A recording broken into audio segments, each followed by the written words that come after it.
hope you will have this kind of conversation at your home, and maybe this afternoon or evening while you're doing your date even, and enjoy it. Yes, okay, so we have a vocabulary now, right? We got some words to use in our conversations, and we know why it's important to do so. We already did that part. So then we have to take this vocabulary, and it really starts to create, like Carol was saying, our beliefs form our vocabulary, but our vocabulary also forms our beliefs. What we say also becomes what we do, but as well as what we do becoming what we say and what we believe. So there's something called the sexual style. If you guys are never told that you need to settle into a sexual style, you were never warned that, hey, after a few years of marriage, this is going to be a thing for you. By the way, after you guys pick the china for your registry, start talking about your sexual style because you're going to need to know about it.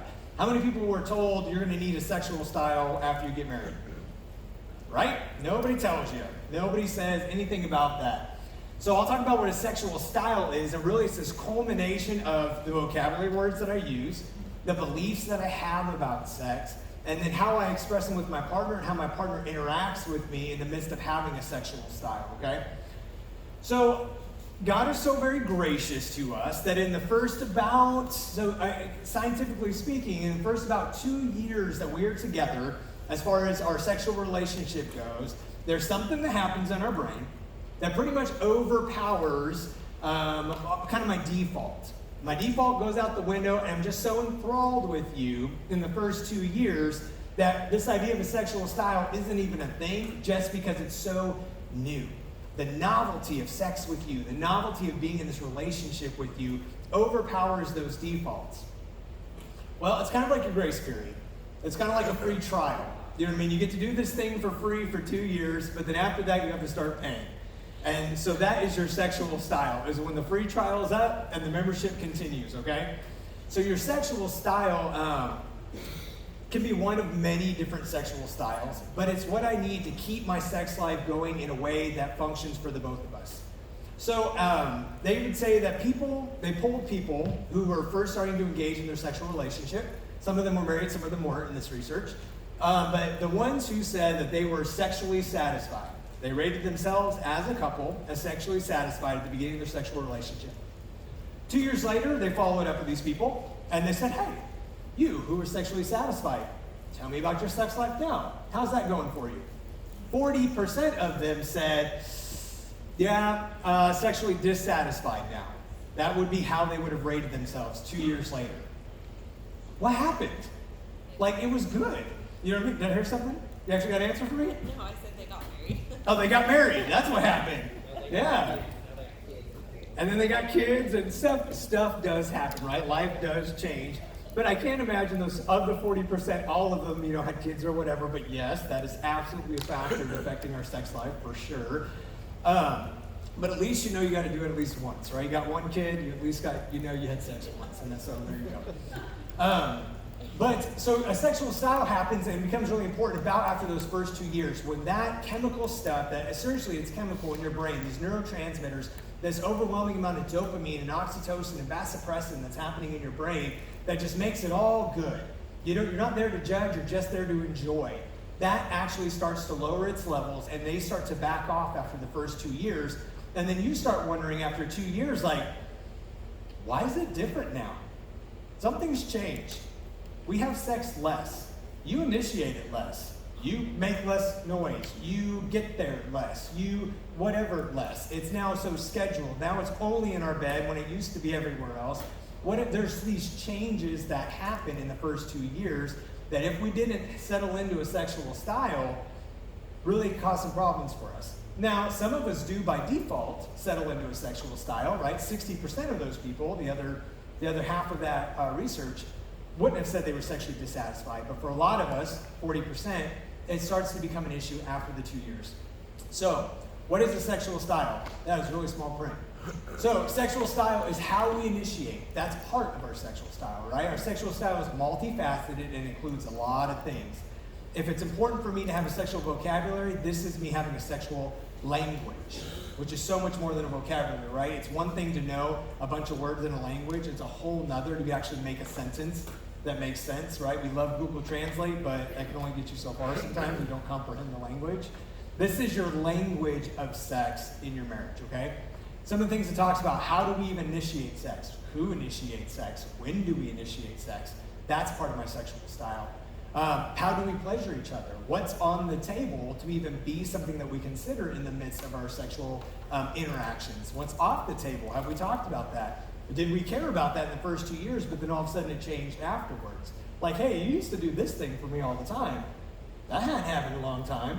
That didn't even happen on my birthday. What happened, right? What's going on? Something's different. 2 years later, mark my words, stuff changes. So how we engage in erotic scenarios. The first 2 years, again, I'm so enthralled. There's so much novelty. There's so much excitement that I'm willing to maybe do things that 2 years later, not so comfortable with anymore once some of that starts to wear off. The role of intercourse. How big of a role does that play in our life? How often is that the role? Is that always the goal of all of our sexual interactions, is actually intercourse? After play scenarios. What do we do after sex? Is there a time that we spend together? Is it just a get up, clean up kind of thing? Is it get off me, don't touch me because you're so sweaty during sex? Is it a I want to sit and hold you for hours kind of thing? What is that role in our sexual style? And the meaning that sex carries in a relationship. Those could be different for different people. You could be married to somebody who carries that whole different meaning of sexual intercourse and how important it is to them and what it means about you guys if you are, if you aren't having sex. So your sexual style encompasses all these things and more. Not so much a problem if my spouse and I find ourselves with the same sexual style. We just ease right into it, we have these complementary roles, and life goes good.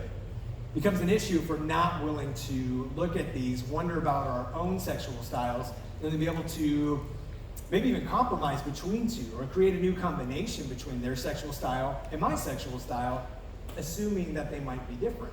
Because they might be different, because there's multiple of them. So listed in your book is probably 4 of the definitely the most prevalent sexual styles. I didn't put the descriptions on a slide, but I put them in the book. So what I want you guys to do with that, I want you guys to read over those. Maybe not just a second, but this will be the goal. We're going to read over those and really make sure you have your pen. Underline the stuff that's yeah, that kind of fits my personality. That fits who I am. That fits how I like to do this. Maybe put a 1 line through the things that you're like, yep, that's kind of not me, that's off the table. Circle the things that maybe we do well now. I don't know, come up with your own symbols of how you're going to go through and read these, because in a few minutes I'm going to ask you guys to break off, and you guys can grab seats somewhere else and really dive into a conversation about your sexual styles and what that looks like for you guys. But a lot of times, I'll have clients come into my office and they're really playing a game of find the bad guy. Right? So why does our sex life not work? Whose fault is it? Because it's got to be somebody's fault, right? That's how we're raised. It's somebody's fault why this isn't working right. It's somebody's fault why we don't have enough sex, too little sex, too much sex, too long of sex, too short of sex, too boring of sex, too adventurous of sex. Somebody's to blame. What if you just had different sexual styles and you didn't realize it? What if that's just was built into you, and my job isn't necessarily to change you or your sexual style, change my spouse's sexual style or themselves, but rather start to understand their sexual style and that they're different, that they respond differently, and then how do we meet in the middle there? What does that look like for me to take one that's not yours and then take mine and mesh them together into something that actually works for us? That's that's the task. That's the hard part to do when I fall in one and you fall in another, and then all of a sudden somebody's to blame for why this doesn't work. Maybe nobody's to blame. Because I wonder with the blame game, somebody wins that. When we play the blame game, does anybody ever win? No? Both lose, right? One of us is pissed off, one of us is frustrated, the other one thinks the other one's at fault. Even if you have 10 good reasons why you're right, that doesn't matter. That person doesn't go, oh my gosh, I see your logic. Honey, I'm sorry I must not have been listening earlier, but the way you've explained it to me over the last 2 hours of you berating me, I'm in it now. You are right, babe. Oh my gosh, I've seen the light, and I appreciate how you did not let me go to sleep before you convinced me. Thank you, honey. And I think we should just go off on a weekend together with this newfound information. That never works. We end up frustrated with each other. I end up building resent towards you. starts with frustration, right? Ugh. Then it builds into resent. And resent is a terrible, ugly, ugly thing that can really eat you alive. And so again, even when we're talking about our sexual styles in just a few minutes, can I even look through those and look through mine and look through my spouse's through the lens of brokenness and grace? Theirs might not be like mine. Does that make theirs wrong? The fact that I'm this way and I like it this way, or I prefer this mannerism about this sexual style, am I wrong? No, you're not wrong. It's just what it is. But how do we get on the same page about it, right? And I heard a quote, and I wish I put it up there because it was just coming to mind right now. But it's talking about marriages, and it said, so long as I feel like I'm heard, everything else is negotiable. And I don't know how true that might be for you guys in your own relationships, but so long as I feel like you heard me, you really took in what I said or what I offered, or you really tried to understand me and where I'm coming from, once that happens, I'm willing to negotiate. But until that happens, how willing are we to negotiate, right? No way. I still have my wall up. I still feel like you're not listening. I still feel like you want what you want. But if I think you have listened to me, I think you've heard me, I'm willing to negotiate. And so I guess that's going to be what we do with the next few minutes is, can I hear where my spouse is coming from and watch the table of negotiation just open up and see where you guys might be interested in things together or more common than maybe you can realize. You're like, oh my gosh, I didn't know that you preferred initiation in this style. Me too. But we had never done it that way because I was raised to do it this way. But I did it that way because I was raised that way, but I would have preferred to do it this way. Awesome stuff can happen. So take a few minutes, read slowly over them. Again, underline maybe the stuff that really fits you. Maybe put a one line through the thing and you're like, I'm not seeing that happen anytime in the near future. That's never going to be my style. And then maybe circle the stuff that you're like, I think we already do that. I think that's kind of common to us already. And then I want you guys to spend time, a good 10, 15 minutes before we go on our break, actually talking about what you came up with. Look for the things that we each underlined. Look for the things that we each crossed out. What did you underline that I didn't? Where are the differences at, okay? So take a few minutes, let's read those. And then again, these chairs off to the side or behind you guys are welcome to break away from your table because this is kind of an intimate conversation because I don't expect you just to sit where you're at if you don't want to. So feel free to do that, and I'll go put on some more music for you guys, I guess. Yeah, it's a club up in here today, right? Do you have anything you wanted to add to that, Carol? Good? Okay.